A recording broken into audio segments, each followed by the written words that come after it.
That's not ready. What happened there? Uh,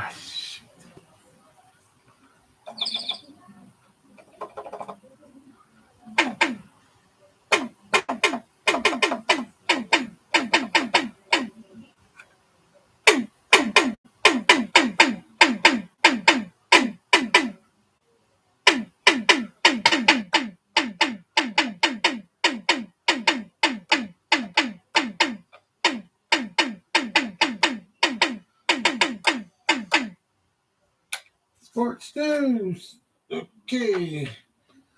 Just got the old NFL TV on right now. On mute and can't see, of course, because then it's just too much copyright infringement. Not, not worth. Oh, I'm just struggling in bed here. All right, I've just decided to test out the old live chat here. I probably don't have enough light. The red light's just not enough, but let's see. Oh, maybe add some light and give it some color. Here, I'll put some light on. I don't need it, but well, that's too bright. Okay, let's see. Maybe that will give a little light on the subject. That's a brighten, kind of brighten it up. Guess so. All right. Alrighty. Okay. Okay, I got the little tablet ready. Let's see. Okay. Alrighty then. Jim Carrey's famous line. Alrighty then. Okay, let's see. Let us see. Okay, so let's just go to it. Okay, let's see. Okay, what do we got here? Oh, okay. All right, we'll start off already with headlines. NHL hockey. When a dad wanted to fight Marty McSorley during parents' meeting, but got scared to death with 10 legendary words. The hockey beast. I'm not sure if that's some kind of clickbait. Should I bother? Pentagon UFO. Just because below it's like Pentagon UFO chief says alien mothership is in our solar system. Possible. Okay, I'm not going there. That's too much. That's for another channel. Soldiers of SSU. Okay, that's news. Okay, but for some reason, when a dad wanted to fight Marty McSorley during parents' meeting, but got scared to death with 10 legendary words. Oh, do I click on this or is it clickbait? Let me see if there's any other sports news on this section. Oh,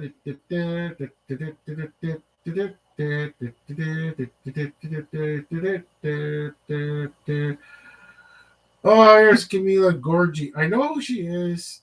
Female tennis player. Yeah, right.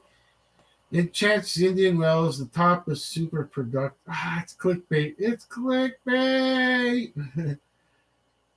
Da, da, da, da, da, da, da, da, da, da,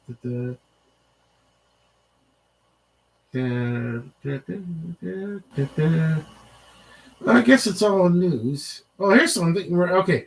Casper Rudd makes clueless Rafa Nadal admission as Djokovic comparison offer. Eh, tennis needs controversy. I'm just being honest. Tennis needs the controversy. Wherever this is, tennis needs it. I'll look at it in a second. Tie Cats bring back former Cincinnati receiving standout Khalil Lewis, sign one other. Okay, I'll get into that. I like Tie Cats. I like CFL. I like the CFL. It might probably snooze to a lot of people. The news of the CFL could really put it to sleep, but I like the CFL. That's a too bad, eh? And that's a too bad. Ba ba ba ba ba ba ba ba ba ba ba. New. Okay. Zodiac signs as dog breeds. Well, yeah, whatever. I'm not getting into that. Okay.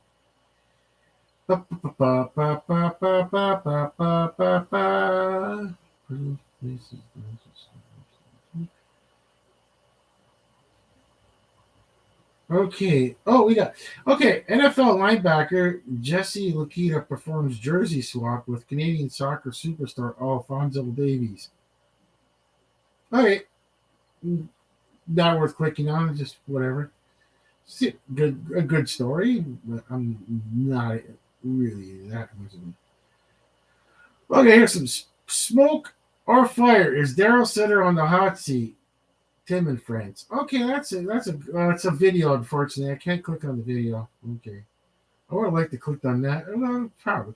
Ooh, NFL sources. Bears #1 trade. Pick the Panthers for package including DJ Moore. Ooh, that sounds intriguing. I'll click on that next later. Okay. Winnipeg Blue Bombers. Grey Cup champion Gerard Davis returning to Hamilton Tiger Cats. Okay, we'll check it out. I'll check it out later. CFL reaches agreement on sale of Montreal Alouettes. My, yeah. No, that's a tough one. Owning a CFL franchise could be bad for the pocketbook in one way. I don't know. I like the CFL, but there may not be enough people that like it to sustain it pretty soon. It's getting worse and worse. Oh boy. Yeah, that player salaries will just have to go lower and lower. Okay, on the NFL Network. Let's see. It's Super Bowl XLV, so Super Bowl 54. I guess it's Super Bowl 44. I can't remember too. Okay, it's Steelers Green Bay. Steelers are up 7. No, Steelers are down 17-21. It's the fourth, and 12:33 is left. It's got Aaron Rodgers as quarterback, and I think I seen Roethlisberger earlier. So I don't remember this one too much. I don't know why. I don't really remember this one too much. Oh wow, 81. Okay, he was. I forget which player it was, but there was a famous cowboy or something like that, or another team. I can't remember this, where they put their hand out like that. They were wide open and got missed. But then this time he got it. Okay, missed last time, but he got it this time. Okay, so now it's touchdown Green Bay, and let's see. Come on. So it was I can't remember. It was 27-17. So they're up by 10. So this extra point will probably make it 11. I'll keep one eye on that. Okay. I'll try this one first. Let's see. When a dad wanted to fight Marty McSorley during parents' meeting, but got scared. Okay. Marty McSorley was so tough that even tough guys hated playing against him. He could play anywhere on the ice and always put in the same hard work. McSorley is most renowned for being a great teammate and protector for Wayne Gretzky during the years together in Edmonton and LA. Yeah, I remember that. McSorley was the pure definition of a enforcer. Yeah, but he was a good hockey player too. If fighting wasn't allowed, McSorley would have still been able to play in the NHL. I'm pretty sure that he still would have been good enough to play on the skill. When when Wayne Gretzky was training the Kings, and that McSorley also joined. I'm sorry, Marty McSorley also joined. McSorley was traded to Pittsburgh Penguins 4 years later. And Gretzky hated it. McSorley also wanted to come back, but they both got what they wanted. Okay, that's going into that history. What about this? There was a fundraiser for my son, and he was a kid. Is that some old story or just something new right now? I don't even know. Yeah. I guess it's some kind of reminiscent story. I don't think it's actually really new. Okay, I'm not gonna get into it too much.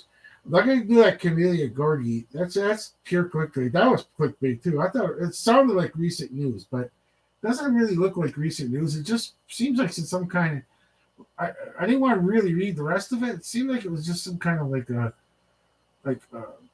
an old story from a player or something. I could be wrong, but I didn't really seem that interesting because it looked really old.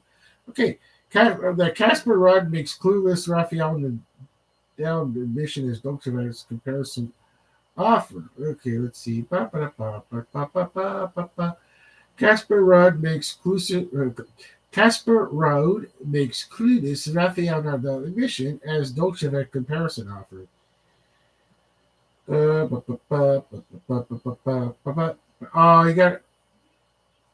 Oh, you got a, it's a video.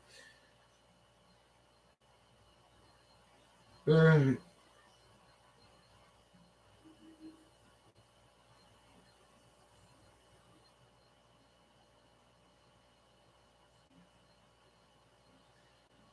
it's not even that bad. It's nothing. I can't click the video on it because it's a video. I mean, sorry, I can't click on it. It's a video. I didn't realize that.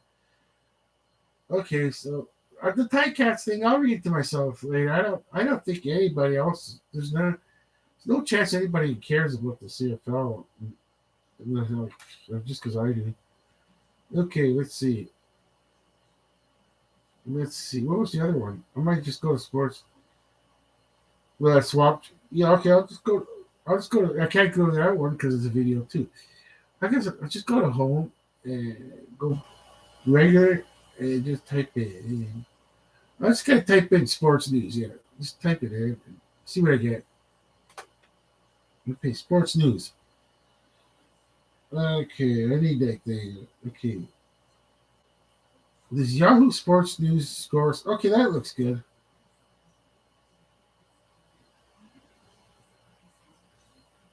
Okay, no videos. Okay, 2023 Leagues Cup. Everything you need to know from Yahoo Sports Canada. I'm guessing it's European soccer. Let's see, European soccer. I'm guessing Major League Soccer and Liga MX will clash this summer at the 2023 Leagues Cup. I don't, I don't care. Yeah, it's not really interesting to me. I I like the Toronto FC, especially when the year with the big run they had. I guess I'm a fair weather fan when it comes to the Toronto FC. Like if they're doing really good and they're going to be in the playoffs, I'm watching it. But I'm not. I'll actually go out of my way to watch it, like turn the channel, put it on the channel. But if they're not in the close to the running, I'm not sure if I really care to watch it or not. Not gonna if they're on the playoffs, I don't know if I really care to miss it. I don't know if this bothers me. Let's see. Okay, 28-17, 11 minutes to go. Okay. All right. Okay, Pittsburgh's down 11 points in the Super Bowl 44. Okay. Yeah, I'm not a big thing about this one. Let's. Uh,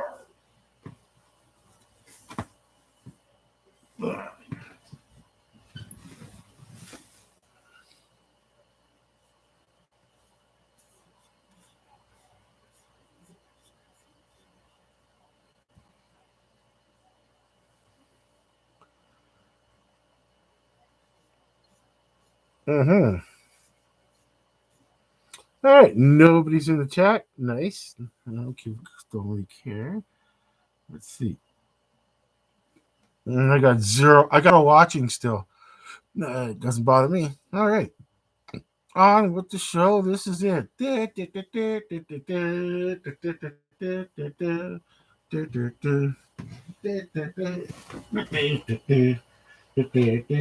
see if this can do it.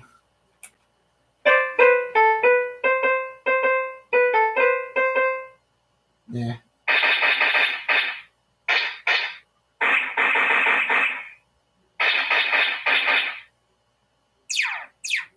Hey, Star Wars.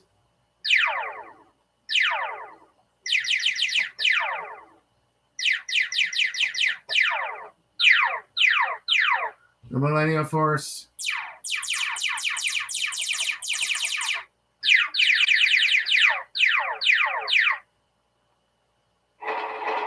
That's cool.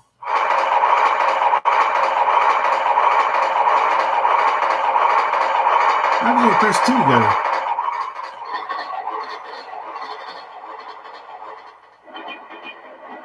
That's pretty cool. That's probably the same. Higher, lower, higher. Oh, cool.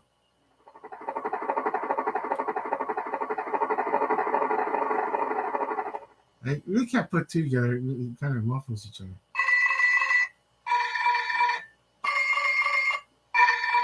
Cool.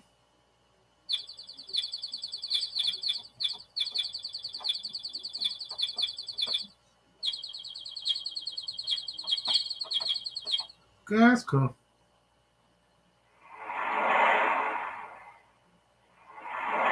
Oh, I can see myself playing with this.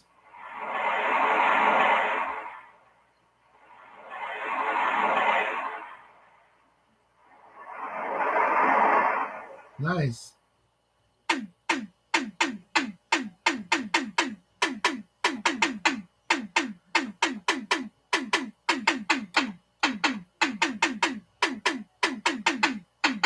That's pretty cool.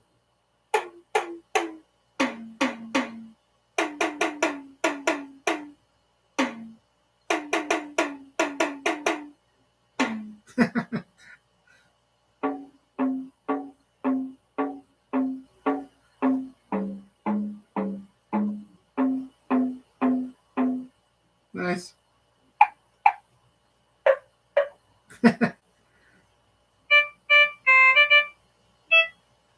Nice, some kind of organy thing here. I'm not sure what type of organ.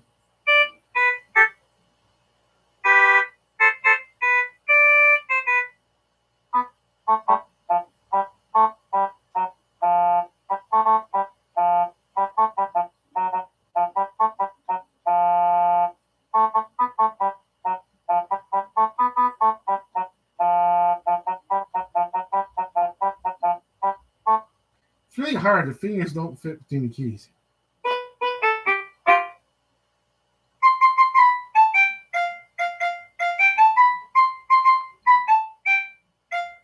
Eh,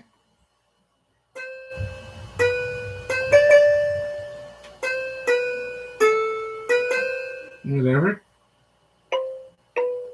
Eh, eh.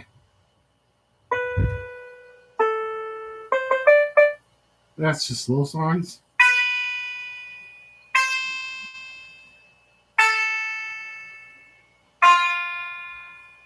Some kind of mystery, science mystery.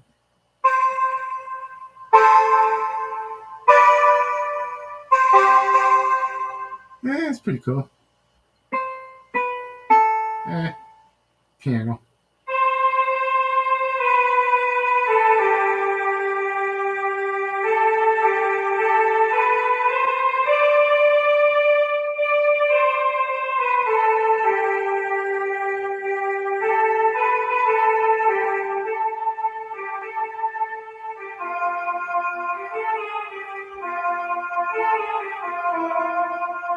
Yeah, nice. Better go quicker. Oh, yeah. Eh,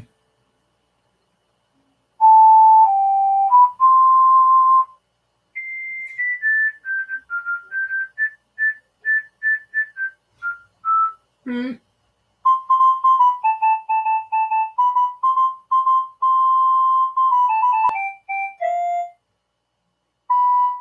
Nice.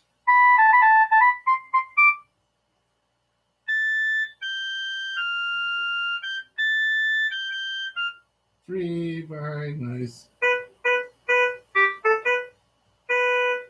Nice. There's probably all crazy ethnic stuff here. And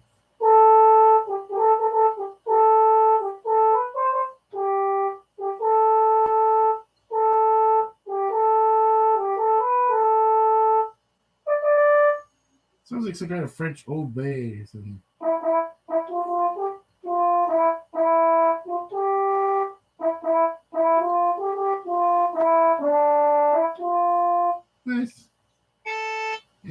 gets into this is like, what do they call this? Angelic, like.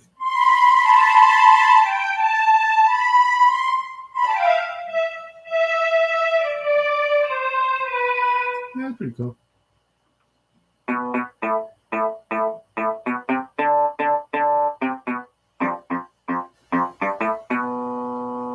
Oh, I didn't realize it had sustain.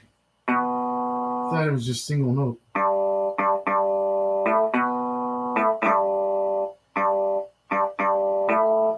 Yeah, that's pretty cool.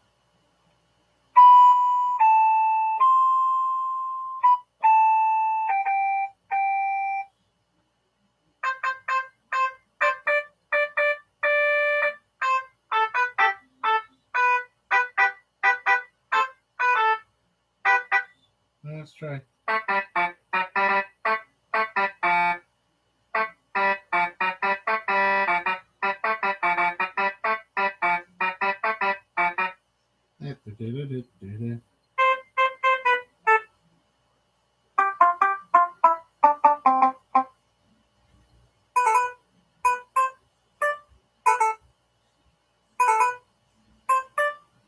Guess that's harpsichord.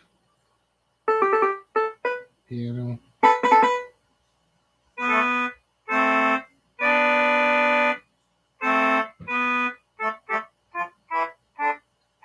Yeah, I get to know all kinds of stuff now. Oh, I know. Baby, you know, it's hard to understand. I'm just a soul's intentions are good. Oh Lord, please don't make me be misunderstood.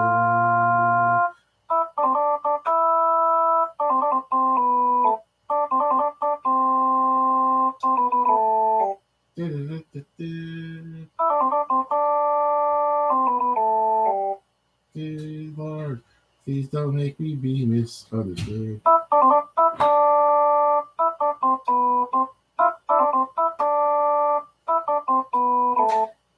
Pretty cool. That's cool. Okay. Alrighty. What's the score now?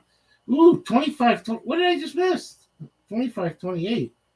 But the Green Bay's got it back. Pittsburgh's is down by 3, but Green Bay's got it back. 5:08 left. Wow, this was a close game. I forgot all about this game. I even forgot how it ended. Let's see. Okay, let's see. Ellis Patterson's reemerge as a huge silver lining to Canucks' bleak year. Yeah, it's okay. I don't know if I really had any interest in Vancouver Canucks hockey. I'm not really. MLS Soccer pass on the Apple TV app. Apple TV app. I'm okay. I'm not really an Apple TV. Ooh, Flyers fired GM Chuck Fletcher. Daniel Beer takes over with intern tag. I know Daniel Beer is, of course, from the Buffalo Sabre days. Chuck Fletcher, was any relation to Cliff Fletcher? No idea. We're gonna click on that. That's some interesting news. Okay. The Philadelphia Flyers fired president and general manager Chuck Fletcher on Friday, opting to name Daniel Briere as interim GM. The Philadelphia Inquirer's Gina Hahn and Oliver Renier broke the news, and shared a statement from team executive Dave Scott. Here are some of the highlights from the Scott's statement. The Philadelphia Flyers organization has always been defined by grit, determination. Oh, God, they thick. Over the past several seasons, our team simply has not. Okay, that's what it is. So much for the grit and determination. Okay. This is Steve Scott. Okay, Chuck Fletcher is out at Flyers GM. There's a show picture of Chuck Fletcher. Like I said, is he any relation to Cliff Fletcher? Just happens to have the same last name. That's just when it comes to hockey, it's pretty hard to find people that are going to be general managers. It's not exactly a college course in general manager. Interesting, Scott admitted that he could be a multi-year process to get Flyers back on track, but otherwise kept the plan vague. Flyers fans deserve a better team than what we've seen on the ice over the past few seasons. Wow, throw the whole team under the bus, eh? The players on team say, we deserve it. Yeah, whatever. Flyers fans deserve. What? It's just weird. Just weird. Throw your team under the bus. Yeah, a real motivation speaker there. We know that we know that this will be a multi-year process. Oh, because they're tanking. They won't admit it, but they're tanking on purpose because they want to. Oh, get rid of. I guess there wasn't many players. I never checked on this trade deadline, but did they try to get rid of players? Flyers fans deserve better. Rangy reports that Briere comes with as an interim GM title. He's still considered the team's larger search. That's a tough one, eh? You can't really like if they have a new general manager. Daniel Briere might not be able to go his old job back because it's like it's a really tough thing to do. You're the general manager, interim general manager, and if you hire a new general manager, you're Daniel Briere. You leave the organization. Like, what's the point of sticking around? You got to go lower than the GM or make up a new position for him, executive to the owner that oversees the GM. Because if that makes any sense, like what are you gonna do? Either he, this is not like I'm saying. This is like if you're Daniel Briere, you either you get the job next year, or you're gone pretty well. Like, that's my guess. Like, what do you? And this is not an easy thing to do. Just take a. But they said they were considering him as a GM, so this is a way of hiring him without taking a chance at the start of the season. Like, the performance is just going to be based on does he know what to do? I guess you know like does he know what to do, and that way he's not in over his head.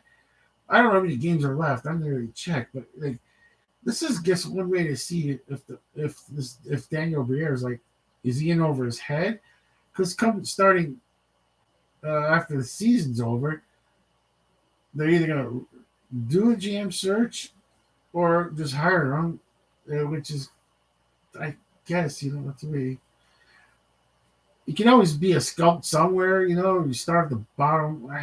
That's what a lot of them do. Like a lot of it doesn't work out like as a job. They'll go to like a lower thing, and then maybe they get hired on somewhere else to start over again in the front office, as they call it. Yeah, you pretty well. Since Fletcher took over the Flyers, the Flyers compiled a combined record of 141, 145, and 8. Yikes. That's a long time. Since Fletcher took over the Flyers, there wasn't a real increase. And there wasn't like, it's just what are you going to do? It's like nothing really is outstanding there.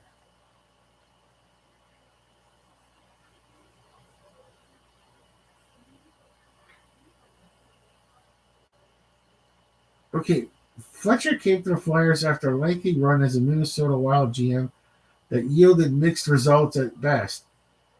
Oh, this is who's saying this? If you want a sign of dysfunction that goes beyond Fletcher, consider that strange choice to fire him after a dud of terrible after double trade deadline after a dud of a trade deadline instead of handing the controls to Briere with enough time to start making some moves. I suppose. I guess. Okay. Notably, Fletcher failed to find a trade partner for. Well, yeah, like nobody wants this. Who wants James Van Riemsdyk and Justin Braun? Okay, James Van Riemsdyk, I can understand. Like trade James Van Riemsdyk. Let's see. Oh gosh, look at the length of the year. Okay, skating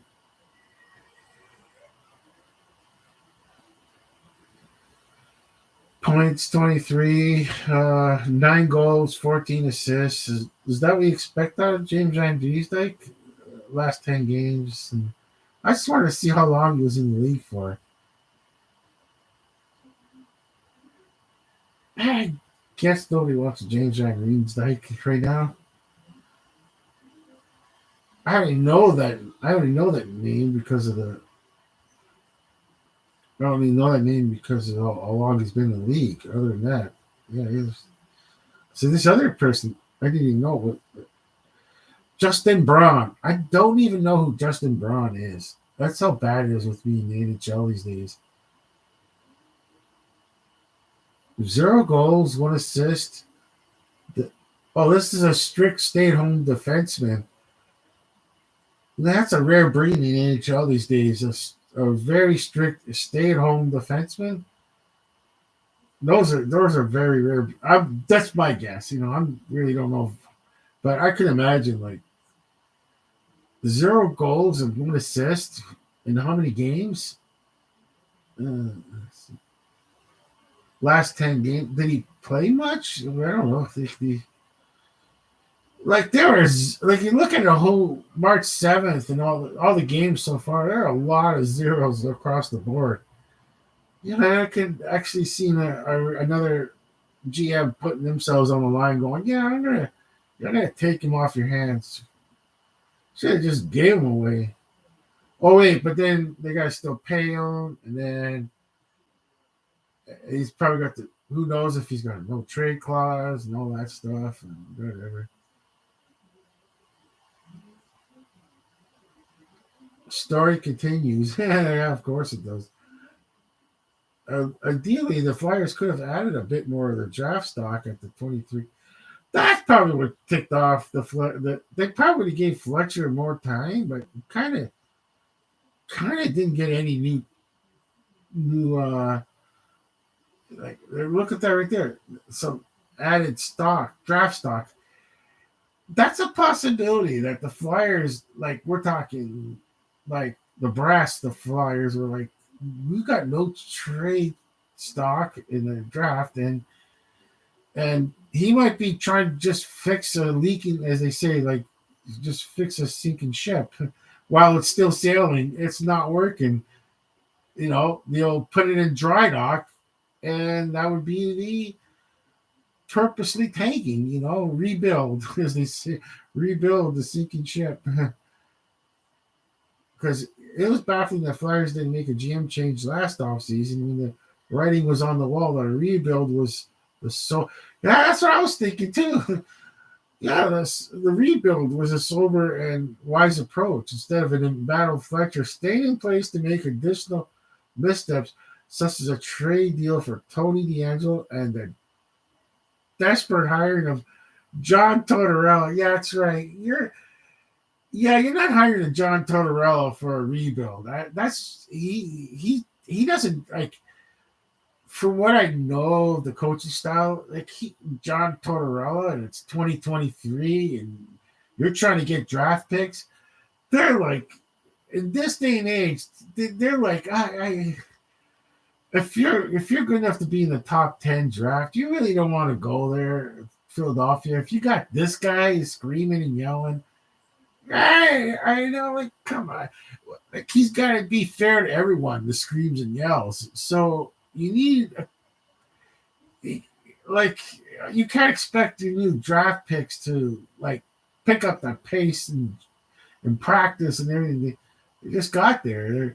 They were just from a junior hockey team or college team or wherever. Like this is the professional leagues. You can't expect, but Tortorella can't play favorites going, oh, they're just young folk. They can't be yelled at. But you veterans are going to get yelled at today. That's not going to jive with the veterans. You can see them freaking get me out of here train. Yeah, so pretty well, he's not going to jive with today's young prospects. That the screaming motivation, they know it only works for so long and just and when it's necessary. But just to scream at people to motivate, it doesn't work in today's world. Game is the game is over. This is the one Rogers wins the Super Bowl. It's on the nasal there.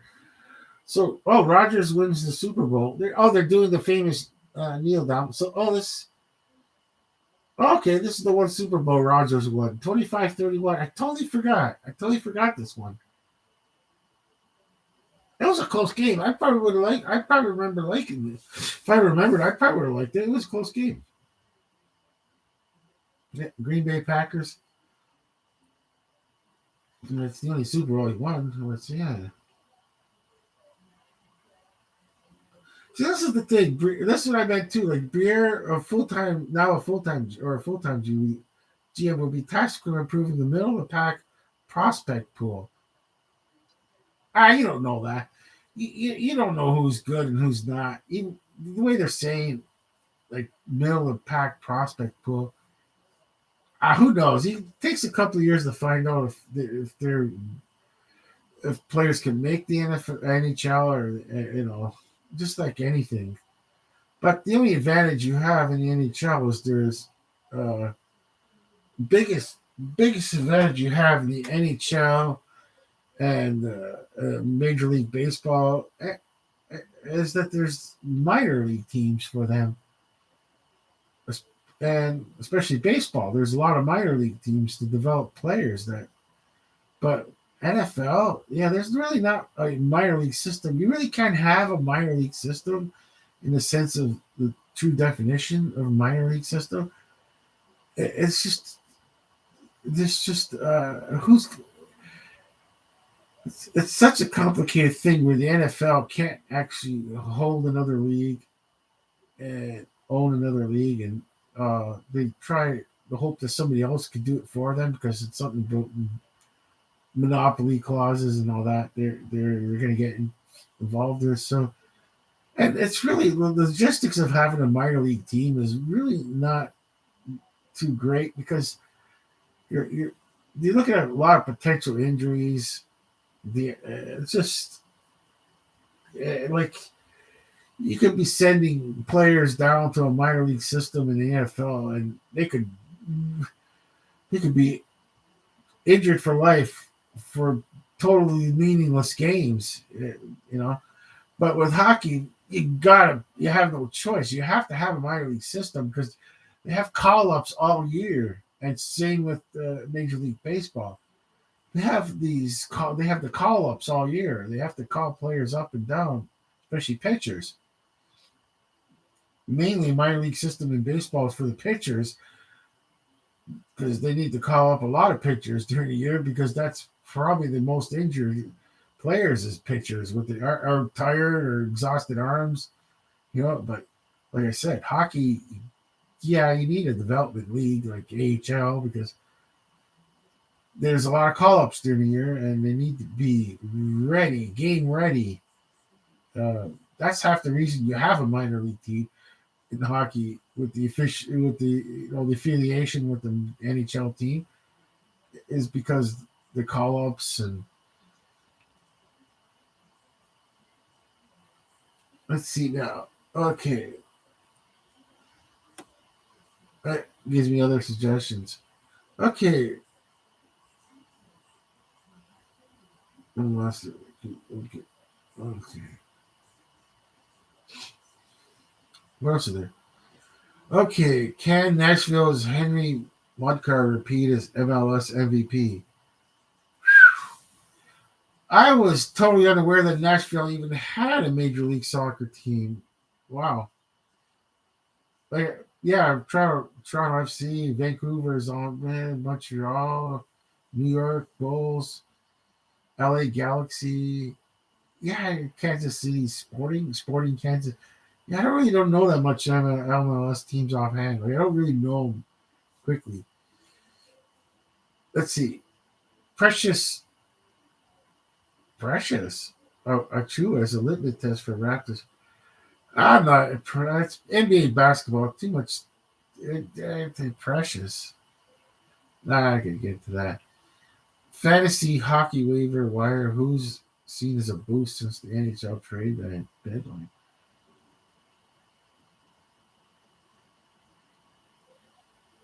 Let's see. Uh, the whirlwind of trades has concluded as NHL players can relax for the few months knowing they won't be moved to another team.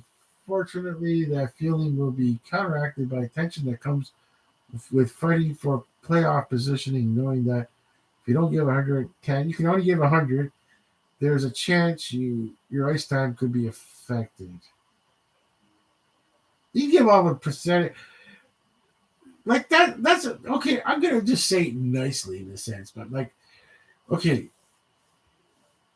if a hockey player is very super talented or any sport, anything that they can give 80% and score, and just make it try to look like they're giving 100% or 110%. But if they're doing producing results, no one can read someone's mind that they're kind of like not into the game, but somehow they're scoring or or they're whatever position they're playing, they're doing really well, but they're really not into it this week or next. But if you're a borderline kind of dude, you can give 110% and look so awful. It doesn't matter. Like, this is professional sports here. Like, there's big money on the line. It's like, like, let's say old thing about like coaches saying like, oh, he gives 110%. He's on. It's he's on the team. Why is so and so on the team still on that? That's just an excuse to say like, well, like we really can't move him, trade him. Nobody wants him. Not doing well, but we're stuck with him. Oh, darn it! But he's doing 110%. So I look for players that do 110%. Give me a break. Give me a break. Give me a break. I'm serious. I'm serious here. I'll take a whole team of players that do 80%, but they end up winning the Stanley Cup. They end up winning the Super Bowl. They end up winning Major League Baseball. Like, who cares? Results care on the scoreboard. It can go hand in hand. Like, yeah, it can, but like, let's get honest here. So, like, your football team. Let's just say NFL. Your team is up by 30 points and there's 10 minutes left. Why do you think the first stringers out, quote unquote? Because you really don't want to give them 110% on a meaningless play that you're going to win the game anyways. Like there is variables to everything about this 110% thing. It's such a cliche. What counts is results. That is impossible in an 82 game schedule of the NFL to expect every single player to be 110%. They wouldn't even make it past game 60. There's days they're just off, and that's what it is. There's the NBA too. Some days they mail in the game against a team that physically wasn't there to that day. Well, mentally, even if they gave 110%, they just mentally weren't there. Physically, they tried their best. Who knows if they? What counts is results. Basing it on a whim that you could read someone's mind, knowing that, well, they gave 110%, just like I asked them to. Good, they're accident, like whatever. Okay, they gave Mikael Backlund from Calgary 43%. Backlund was not a seven. Man, Ivan, it's getting bad with me with hockey. I don't even know who Michael Backlund is. or Mikael Backlund, Calgary. Don't know him. Ivan. If I can't pronounce their last names at first, it's usually because I don't know them. Ivan Barshev. Oh, please. If he's on a team like Vegas Golden Knights, chances are I don't know him. I'm just not into hockey like I used to be. Wow, you could have said the name Anthony Duclair to me, and I never would have guessed he was on the Florida Panthers because I just don't know hockey anymore. Eric Ahula, Haula, New Jersey. Well, I haven't heard of them, and they're only giving them 16%. That's pretty bad, then. Jasper Koti Adami. Oh wow, bad is that one for me? I mean, like the way I mispronounced it and everything. I wasn't doing it on purpose. It was just I just don't follow hockey. I would have heard that name over and over again. Story continues. Story continues. Oh, this is the worst. For anything that's Seattle Kraken, I am not going to know who they are. Let's see.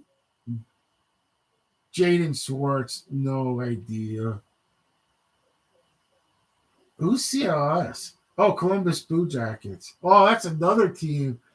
Oh, I am not going to know any Columbus Blue Jack players. There's no way. Jack Rozovic, no idea. Anders Atani Hassani Amioni. I didn't mean to do that. I'm being silly.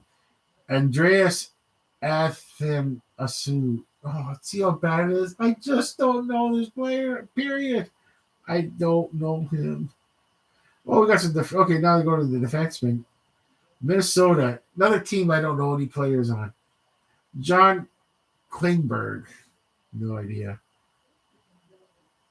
Rasmus Sandin, Washington, no idea. Victor Soderstrom, Arizona, no idea. Christian Wallern, no idea. Oh, there's some goaltenders. Akira Schmid, New Jersey. Woo! That's another thing. You would have. I have no clue what that means. I mean, I'm just joking. Akira Schmid, no idea who that person is. He doesn't. This player doesn't even get like a figure to click on. That's how bad it is with this cat. Lucas Dostro, Anaheim. No idea. Players to consider from past columns. Oh, let's. Okay, Martin Neek, no idea. David Krejci, heard of. Dylan Cousins, only because it's Buffalo Sabres. I know Buffalo Sabres because I listen to AM 550. They have they have the pregame, sir. That game's mentioned a lot, and plus they have Sabres talk from 11 from noon to 1. So yeah, I pretty well know the name Dylan Cousins because of that. Marty Bennett, no. Jeff Skinner, I know Jeff Skinner because he's on the Sabres. Wow. I'm just trying to find something like names I could actually recognize, and I can't believe how bad it is with me. I just don't know any of these players anymore.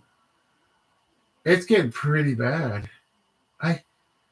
I'm looking at there's one, Evan Rodriguez. I only know this player because he was a Sabre. Also, we would never known him. Ryan Strome. Why does that name sound familiar? Tom Wilson. That sounds like the Tom Wilson from Washington Capitals. Okay. Victor Erickson. I kind of know that name. Wow. Nino, I don't know this. I know Tyler Bertuzzi because the name Bertuzzi kind of stuck out, obviously. And he's Detroit. It was only because there was Detroit game, there's Tyler Bertuzzi, and I'm thinking, oh, okay. Seth, Seth Jones. Why do I know a Seth Jones? Like Jones of all names, like last name's very common. Seth. It's because the name Seth and Jones together. It's probably I've probably heard that somewhere. I heard it. I don't know why I heard it though. That's part's funny. These are all impact. These were all trade players that were traded previously. And wait, Sebastian Aho was never traded. I'm pretty sure of it. I know he is. That I know because he's a goal scorer. So when someone's a goal scorer, they're pretty well going to be known throughout the league. Well, within reason. Actually, I recognize that name because of the World Hockey Championships. I kind of watch him for nostalgic reasons, and he was on either like uh, Czech Republic or Slovakia, something like that. I can't remember, but he was like them. He of course that was pre Carolina missing the playoffs in the early like this, and he's on the world junior. He's on the world hockey championships. Yeah, he was practically the team. Let's see.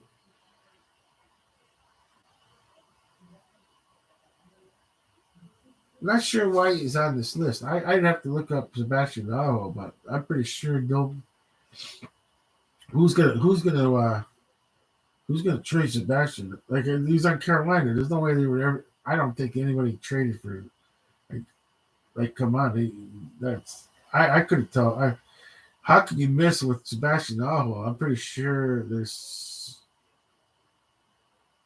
no. It's killing me. It's killing me to look it up. Let's see. I'm just gonna see. Sebastian Aho. Okay, let's see.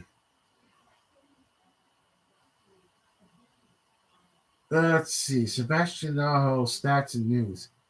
Oh, cool. He's got the Carolina uniform on, of course. He's pretty well. He's 6 foot, 176 pounds. Right now, he's 25 years old. Career. Wait, birthplace is Rama, Finland. Ruma. Wait, I thought he was on a. Wait, what team did he play? Wait, if he was born in Finland, I didn't. Was he playing on Finland? I guess he was. I didn't realize. Why did I? Why did I think it was a Czech Republic team? That's kind of weird. Yeah, he's been on Carolina his whole career. I knew that. I shouldn't. I would have known that. Let's see.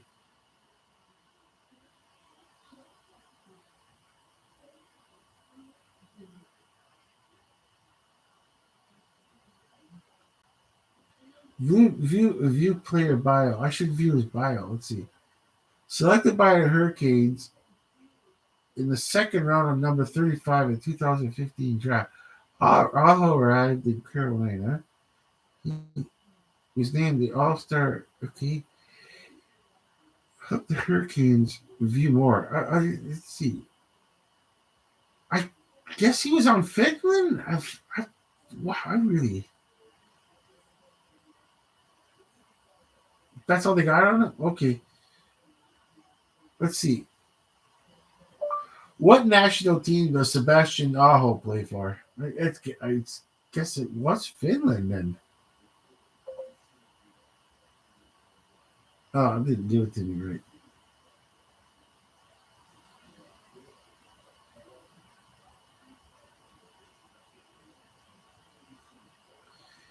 Many people don't even Many people in the U.S. don't even know where Finland is. Well, I'm pretty bad for it. Why did I think he was on another team? Like Czech Republic was pretty bad.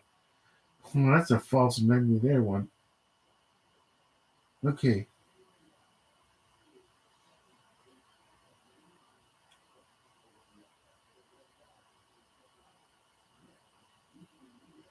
Okay, let's try that again. What national team does Sebastian Aho play for?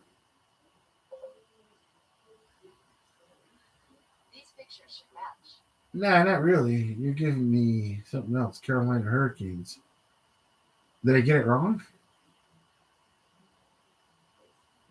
Oh, it's in Ajo.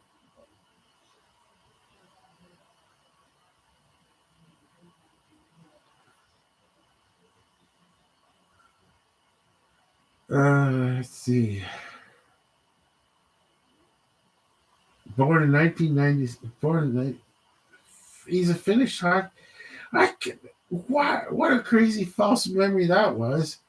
Sebastian Aho, a Finnish professional hockey player, for Aho formerly played with Lukan Kurik in the Finnish league. Also made his it must have been Finland. It must have been Finland and playing career. There's just no way it was Liga Carolina Hurricanes. Where's world? Where's anything in the world?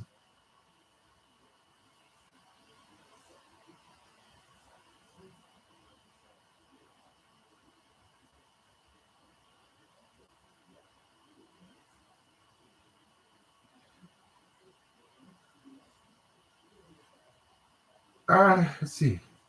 National team Finland. Boy, did I screw that one up. Wow, he is on Finland. That's pretty funny. I wow.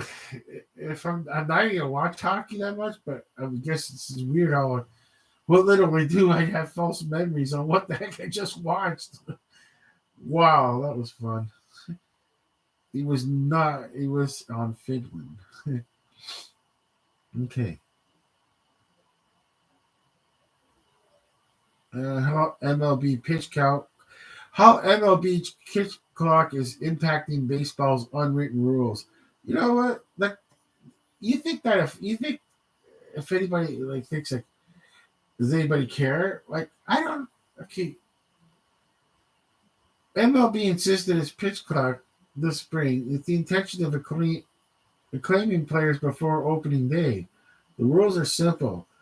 Play pitchers have 15 seconds to start the delivery toward home, 20 seconds with runners on, while batters must be in the box and alert to the pitcher by the 8-second mark.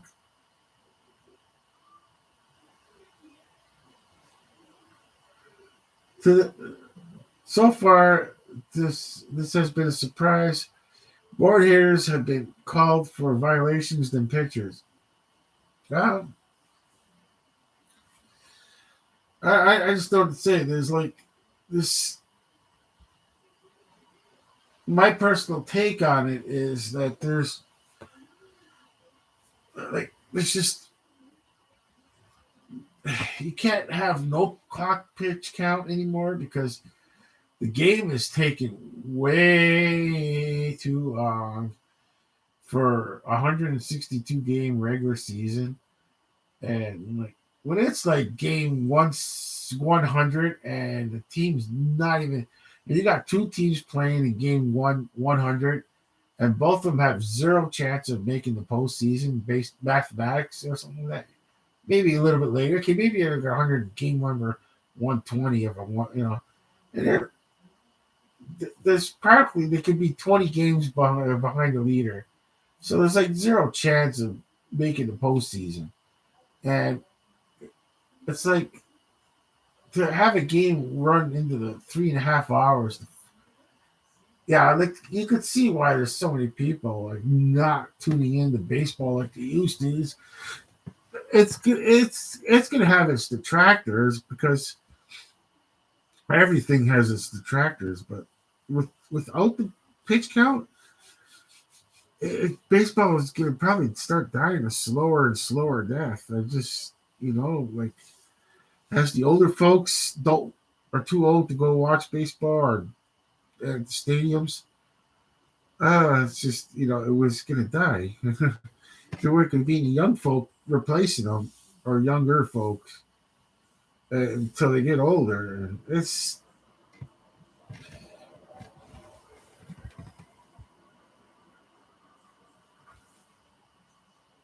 I'm just looking to see if I had anyone watching still. I can't even tell. Zero watching. Nice, nice. That's cool with me. Okay, I just play this back for myself. That's all right. But this time nobody's watching the repeat on this. That's cool. Okay, yeah. Without the pitch count, I don't know, man. I guess baseball would probably just die right out. Let's see. Yeah, it's gotta happen. It's gonna have its growing pains. Maybe they're gonna increase the time from 20 seconds or something, but it's gonna have its growing pains to learn the rules. It's just uh,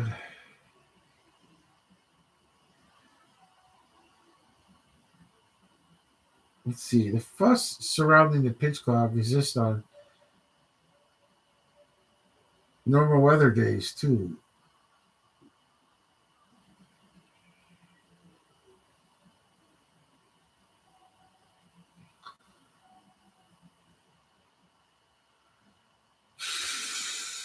I don't know. They're already talking about manipulating the clock. Well, yeah, sure. I yeah, and I'm not even a baseball fan, but it's got to be done. You're gonna get eyeballs to watch it on the screen again. You're gonna get people like eyeballs back on the screen, TV screen, watching it because some interest will be there for how's this pitch count can even work, in the first place.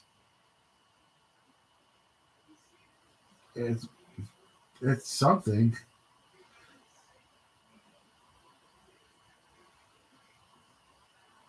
Oh my god, 2023 fantasy baseball.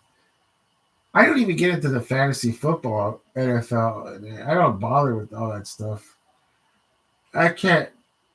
I mean, what a snooze fest that would be. The fantasy baseball draft. Oh my gosh, I probably need a couch to sleep on that one. Wow.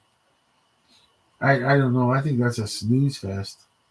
Fantasy managers. Oh my gosh. I don't know, man.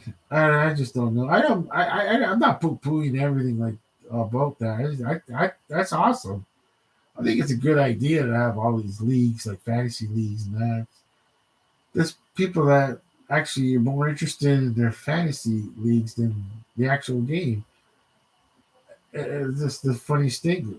They just statistic freaks. They love and they like sports too. So you can combine the two. You know, oh wow, they're giving off all these, wrapping off all these fantasy players. Like,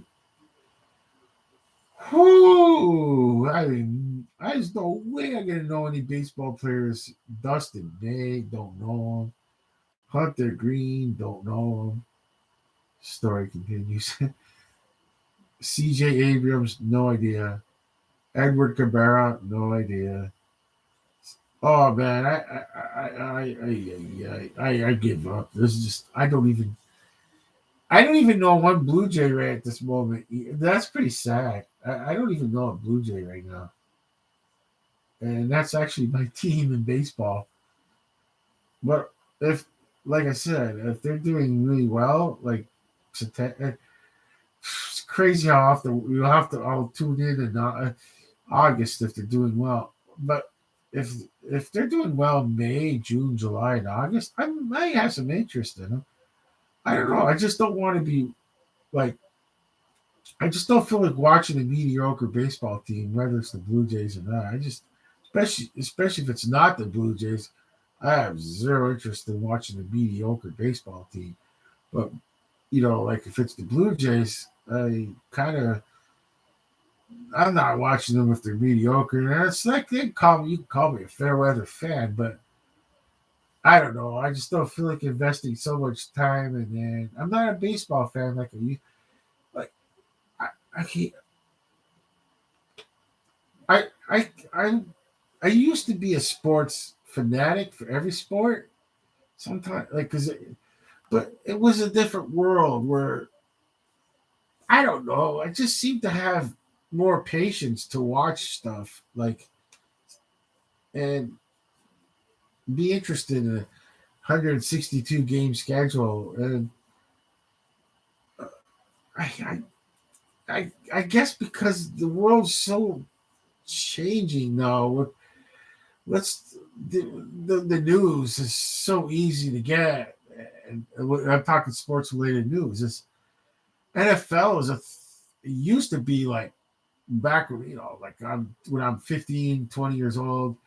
NFL was it would there was no NFL news from now till whatever.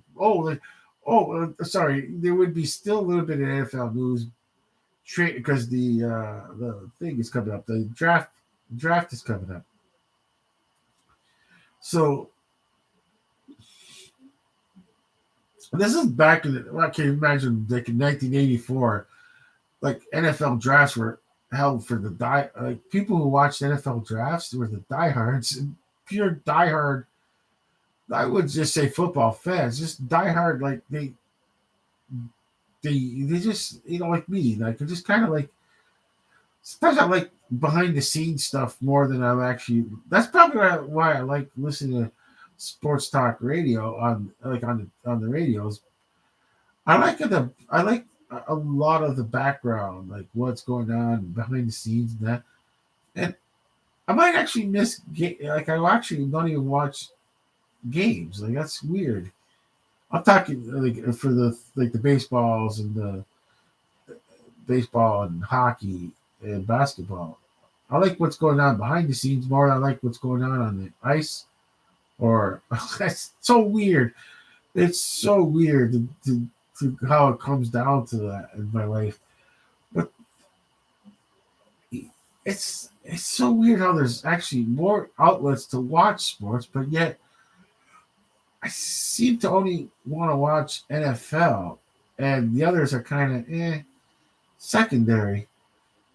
I really don't go out of my way to think I'm going to watch like a Seattle Kraken versus Anaheim Mighty Ducks, even though at 10, even though it starts at 10:30 and not really all on. It's on Sportsnet and I can get it.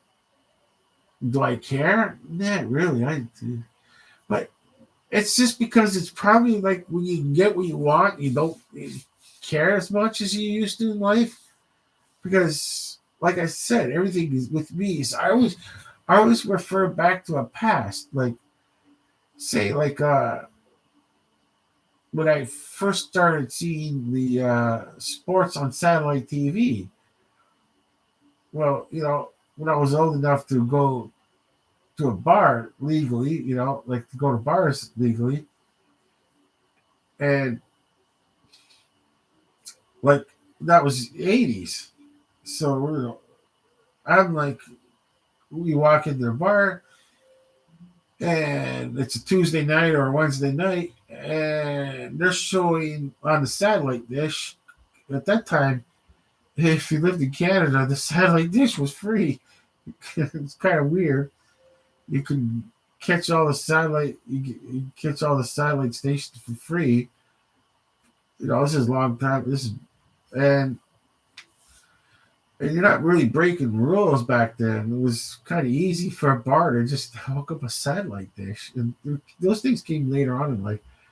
And and besides any small bars showing a satellite dish in the middle of the night is really like uh, no one's gonna no one's gonna catch them, especially in the '80s. But like showing like the biggest thing is being watching like starting at it would be starting at 10 o'clock or 10:30 would be the Los Angeles Lakers, and that at the Great Western Forum, you know, that was a big deal for me to sit down and like, oh wow, like order some food and and there's Los Angeles Kings too, and watching like the Lakers play and the Kings play. I I guess it was just all the technology coming in, and it was all intriguing, especially the being that it's a 10:30 at night start, and there at the time there's the Los Angeles Kings on TV, pre Gretzky, that was, of course, and that was with the Marcel Dion team, and I could still picture it, not more clear than Sebastian Aho playing for the wrong national team. That's so bad. That was funny. I had to jab myself on that one. It was pretty bad, but I could still kind of see it. Like I see the bar and see myself walking in there, and for some reason the big screen TV wasn't really working well, and it was off color a bit here, and it didn't really matter. I didn't care. But the smaller TVs they had around the bar showing the same thing would be regular tube televisions that were clear. The picture was clear and all that, but the big screen was off color, fuzzy and off color. Then it was like it was actually a really old big screen TV, so that's probably explains it. It was they didn't want to spend the money to get a brand new big screen TV until this thing went down for the count. Those things are very expensive back in the day, and yeah, like we're the old big. I'm talking the old big screen TV with the three spotlights kind of deal. And actually, one time, years later, uh, I was at a stag, and I knew a person that was holding the stag, and that I was there later after the stag was over, and went in the basement. Went in the basement of this place, the same bar, like you say, and I couldn't believe it. There was the old big screen TV. I think we're talking like 89 or 1989, or a little bit earlier, 80s. there was like I said, they couldn't even bear to throw it out. It might have been still probably working a little bit, who knows, but it was just funny. It was just funny to see that big old screen TV in the basement. Like years later. Didn't have the heart to throw it out. I don't know. Well, yeah, like I, I, I guess it was all the infancy of it all. Like you know, being being able to watch like a sporting event, uh, nighttime and off the satellite dish. Yeah, it was probably a big deal back then. But you know, and then when it's nowadays with its you get it on Sportsnet. I see basketball games or TSN basketball games late at night. I'm like, how come I just don't? What happened? I don't have that interest anymore. I don't really like have the interest like to uh, to watch the game. Really, I just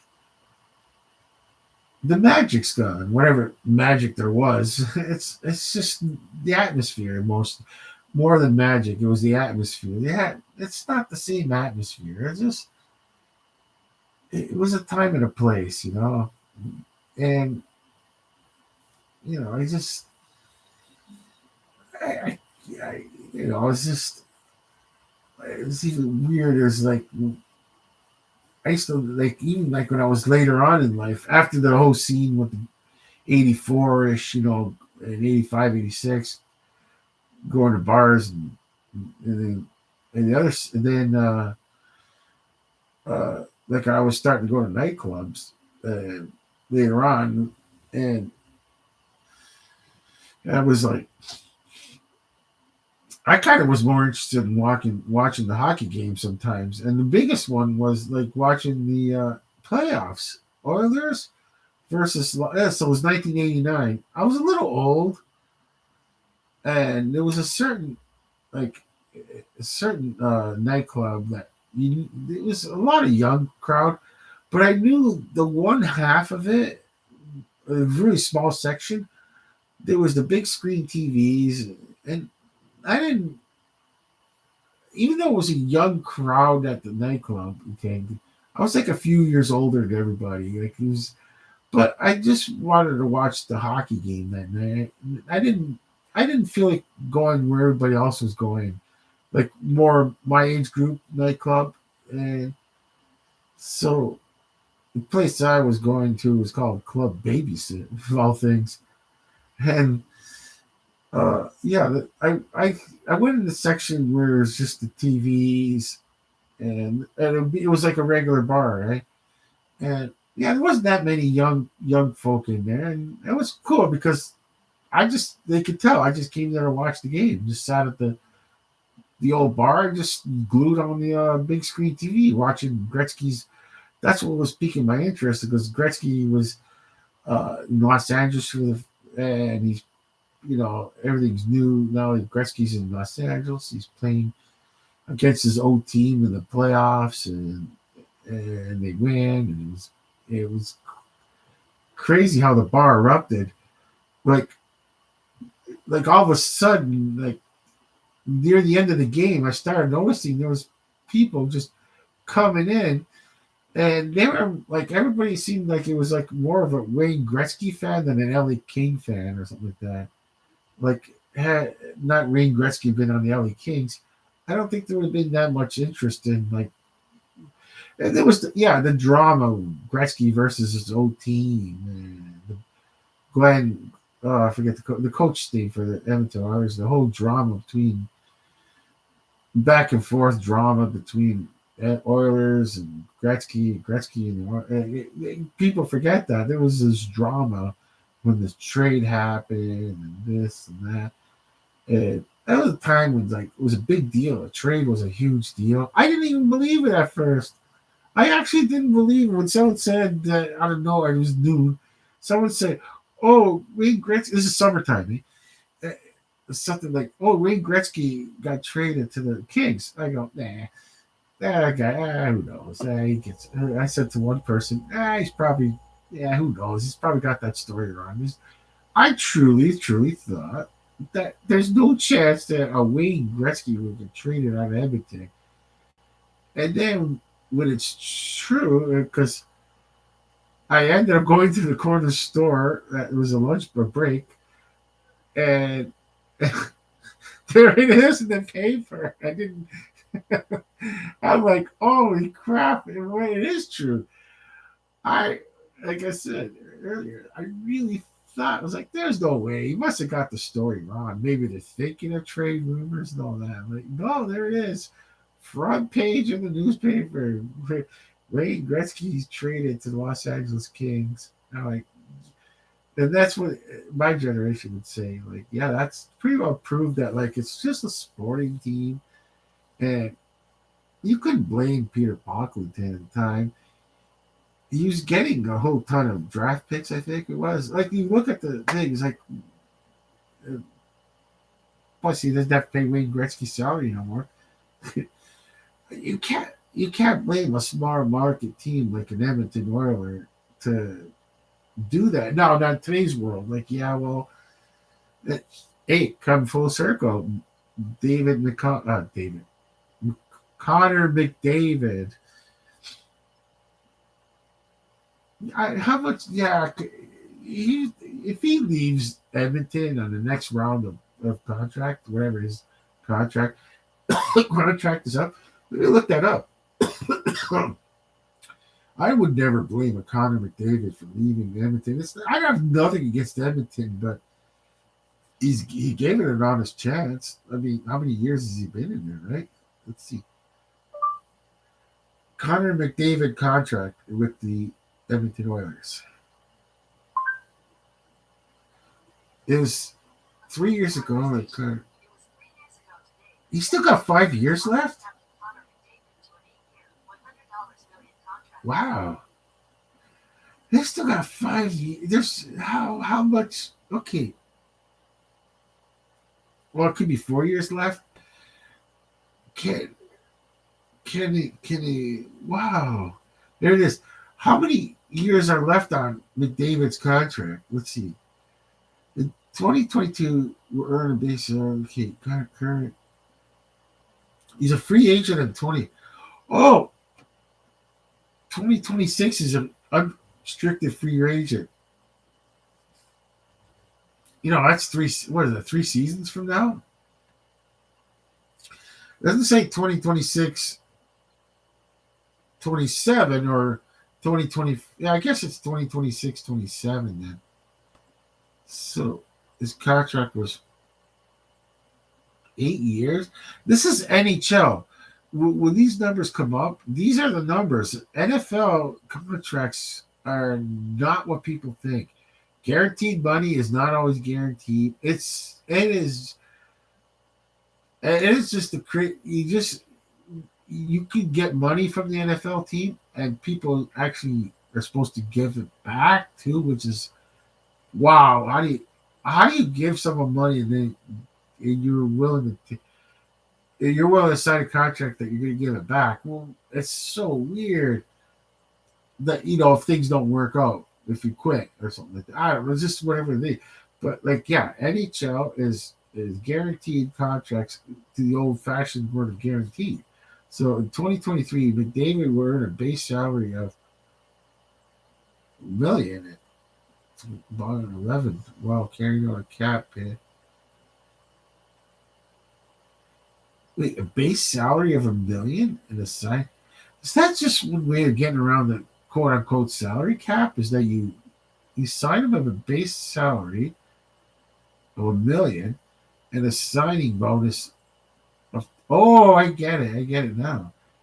His base salary will be $1 million and a signing bonus of 11 million. Okay, but 2023. Oh, that's right now. That I need a. I'm not into cap hits and cap. What? How do they skirt around the cap? And it seems like a way to skirt around the cap and just that's what it seems like to me. Like, it's okay. What is Connor McDavid's salary contract? 1 million? It's just so weird. Will Connor McDavid leave Edmonton? I guess so. The chances of McDavid leaving has always been slim, and truth be told, even over the few years prior to the Oilers Western Conference Finals, they've been a competitive team. I don't know, man. He he's more than the Edmonton Oilers. He's for the good of hockey to go somewhere in the States that is needing of like boost in attendance and something to keep interest, like a Dallas Star, Dallas. Like, give the farm away to Edmonton Lawyers. Like, you need this person bad. Build the team around them. But that age group, yeah, at his age, he really wants to be in a rebuild. Oh wow! Get a team ready to get them. Oh wow! What do you do? What do you do? Let's see. Will Connor David Lee Edmonton. This is being nice. Like, well, my opinion. Like saying, I don't know. I truly don't have anything against them at the Oilers. It's not like it's not going to like a small market because Calgary would be a bigger market, and I don't even. I just like I said, not even like Connor McDavid going to the Toronto Maple Leafs. Like Toronto does not need Connor McDavid to keep a franchise alive. You know what I mean. And region. It's not about just a franchise. It's a whole region that needs to kind of know what the heck hockey. Like let's just say, like I picked a good spot. Dallas is probably a good spot to say, like outside of Dallas area, like whatever, like this in Texas. Yo, if the Dallas Stars are not doing too hot, I'm pretty sure talk radio is still doing Cowboys and sprinkle in some uh baseball because it's coming up, and talking Mavericks basketball, like whew, hockey. They gotta be winning. Like I don't know what currently Dallas is doing, but you gotta be like winning big, like close to to get to get any recognition above Dallas. And like Dallas is because the trade deadline is coming up. I'm sorry, something like that was the draft is coming up. You guaranteed every day up to the draft is going to be. I'm just guessing that Dallas Sports Talk Radio has probably got like Dallas Cowboys draft pick. What is it called? Fantasy draft or like mock drafts? Yeah, that's it. Mock drafts. Yeah, they're probably doing daily mock drafts of who the Cowboys are going to pick. And meanwhile, you got a NHL team that's actually playing, but they're not really talking about it. It's just it's going to be awfully, truthfully bad like that.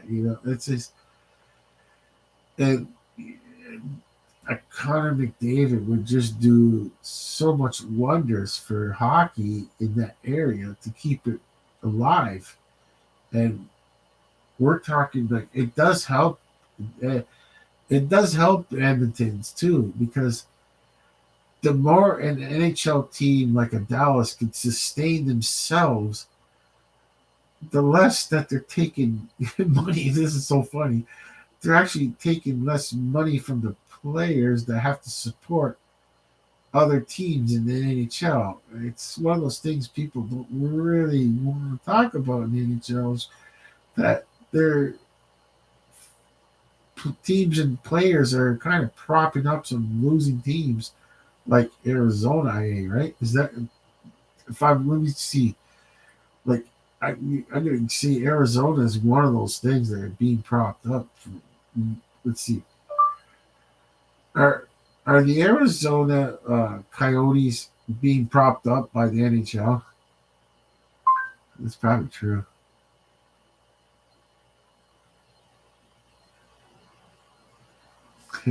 It says NHL team execs reportedly rattled over Capitals' plans to play in college rink. Well, they got kicked out of the main arena. There's something about the arena was built in a weird spot where I don't know. There's a whole. I think something about a mess of where they built this arena versus where fans can get to, which I kind of I don't know if that makes sense in the sense. Hockey in Arizona is probably a tough sell. It's just the way it is. Remember they had Gretzky as coach, it didn't work out. Uh, well, the NHL moved the Capitals. Yeah, that's a big one. The Coyote is looking to build a 16,000 arena in downtown Tempe, Arizona. Wait, not Phoenix? Why Tempe, Arizona? Okay, that is weird. Okay, why Tempe? Now the Coyotes losing money, possibly. The sight lines are incredible, but even though seats are packed high, on average, $160 a ticket, the team is still losing vast amounts of money in excess of $10 million this season. Wow. And you're not going to lose $10 million if you're, say, in Quebec. I mean, that's actually going to, but they don't want, of course, you'll have, like I said, even if you sold the tickets at $60, it's a 5,000, you're looking a 5,000 seat arena versus even at the low end of 15,000 seats in Quebec, you're still, and you got a stadium, you got a packed arena, you know. Uh, yeah, it, super rivalry, like, the tickets to go for when the Montreal Canadiens playing the Quebec Nordiques. Oh, the tease. Yes,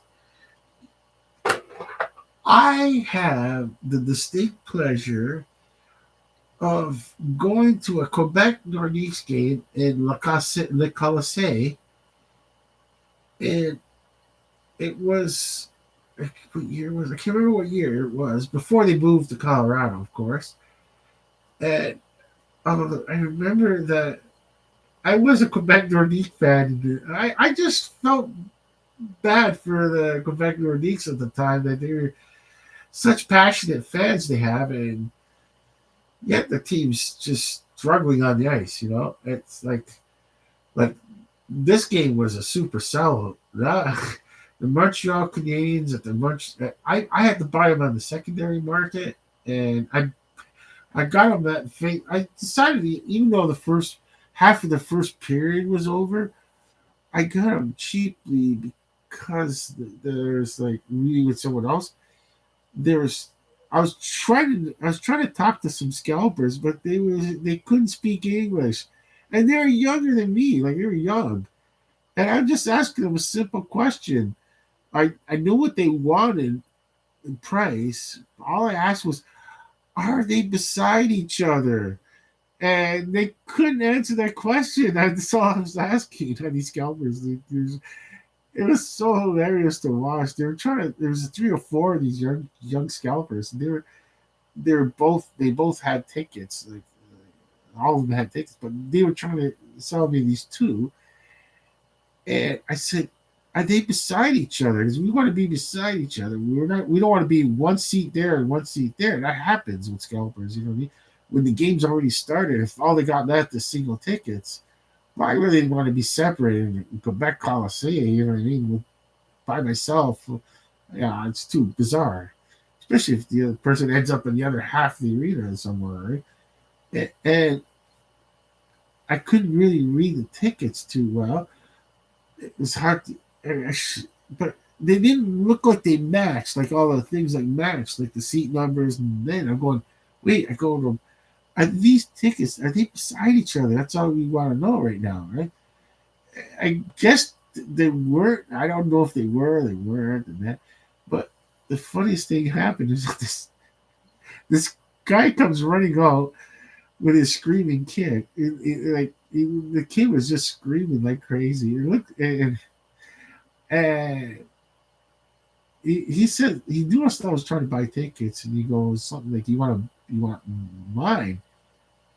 And he goes, and I go, "Sure," but I go, "Now we can speak English. This is English." I go, "Sure." Are they beside each other? He goes, "Yeah, they're right." And then we gave him the money. It was a lot cheaper than, because he was giving it to us cheaper because he just wanted anything, because he was taking off with his kid. His kid was really screaming. It was hilarious. And then and then and then when I remember seeing those young scalpers were like going, saying something. They were saying something to each other in French, like, oh, all we had to say was yes to this guy. Like, we probably could have got a sale. We could have got us. They could have got a sale if we would have just said yes. But then we probably would have looked at tickets better. Like, we could. He wasn't really showing us the tickets until we probably paid for them, kind of. But the guy really didn't have a stake in it. We only paid half price because the game already started, and it was the Montreal Canadiens versus the Quebec Coliseum. I mean, Montreal Canadiens versus the Quebec Nordiques in the Coliseum. And I remember after all that, it was fun to, we went to our section, and I'm like, wow, I didn't realize it at the time, but the Quebec Coliseum was exactly like the Memorial Auditorium in Buffalo. Like cookie to me, I think they're cookie cutter arenas. They were the same arena. It was so funny because the overhang. I remember the same kind of overhang that was at the Buffalo Auditorium, where you couldn't see the roof of the building. So they had a whole bunch of TVs to show the score, what's going on, the score, the TV, and that used to be at the Memorial Auditorium. You couldn't see the roof in a certain section because the upper deck was above it, and the upper deck went far down. But the solution, it was only for a little small, the top end of that section, like a Memorial Auditorium.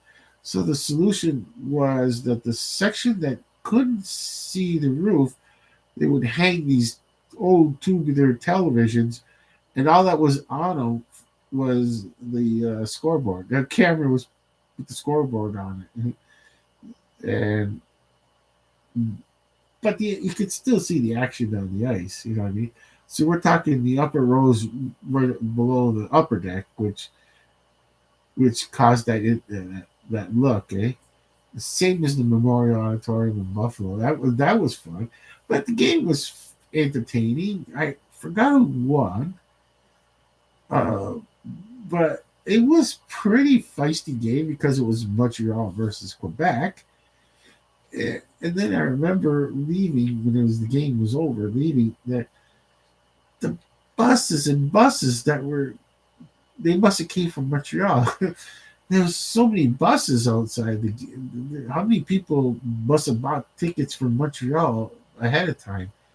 So the same as like in Buffalo, small market kind of deal, where when like the Leafs go to Buffalo State, like now back in the day when the Leafs would go to the Memorial Auditorium, especially back then, Leafs only played once a year in Buffalo. Not like nowadays, more than once, and that was a big draw. That was a huge draw, and same as like over there.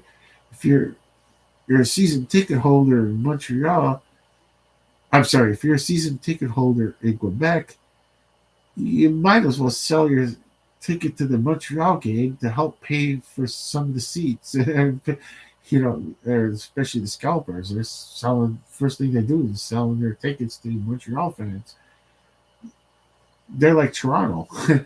Montreal fans and Toronto fans like Toronto. And going to the Coliseum was like going to Buffalo, like a Toronto fan going to Buffalo.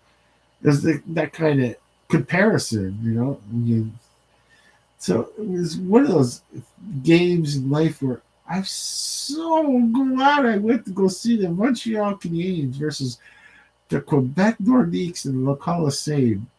The, I like I st- the Coliseum is gone, but I still have my memories, and I'm probably going to end this live stream now because I've been very long-winded and wowzers. Okay, 1 hour and 38 minutes, and let's see, probably zero people watching. I can't see. My eyes are getting fuzzy. Oh, yes, zero people watching. Nice. Not one person commented. Nice. That's cool with me. I'll send the live stream now. Oh, it's almost midnight. I didn't even realize what time it was. It's almost midnight, end the live stream, and off I go. I'll try another day. For fun. Okay. Where'd it go? End the stream. Right here. End stream. Do you want to end the stream? Yeah, I'll end the stream. Okie dokie.